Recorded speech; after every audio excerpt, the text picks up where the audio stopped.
بسم الله الرحمن الرحيم وقرآنا فرقناه لتقرأه على الناس على مكث ونزلناه تنزيلا من الشيطان الرجيم.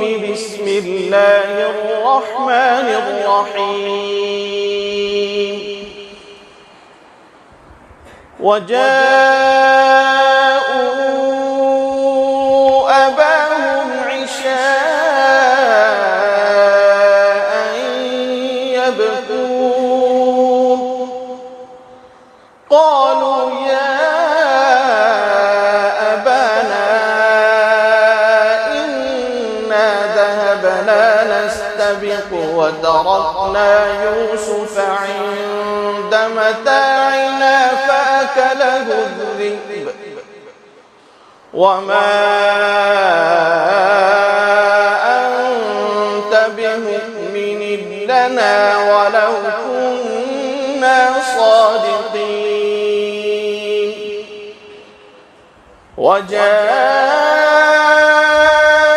على قميصه بدم كذب قال بل سولت لكم أنفسكم أمرا فصبر جميل والله المستعان على ما تصفون. وجاءت سيارة فأرسلوا والدهم فأدلى دلوه قال يا بشرى هذا غلام وأسروه بضاعة والله عليم بما يعملون.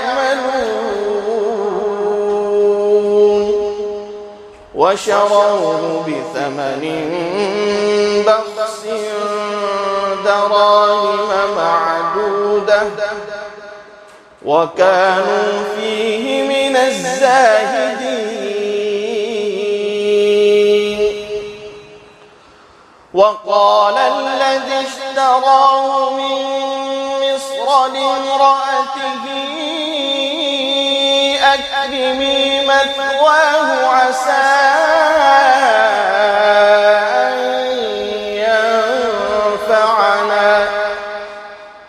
عسى أن ينفعنا أو نتخذه ولدا وكذلك مكنا ليوسف في الأرض ولنعلمه من تأويل الأحاديث والله غالب على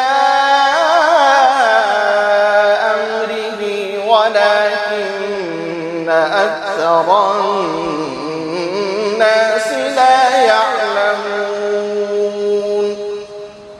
ولما بلغ أشده آتيناه حكما وعلما وكذلك نجزي المحسنين.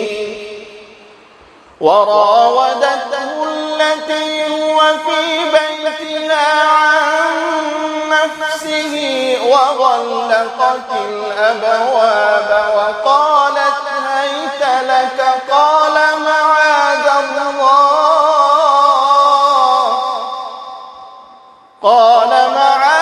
الله إنه ربي أحسن مثواي إنه لا يفلح الظالمون.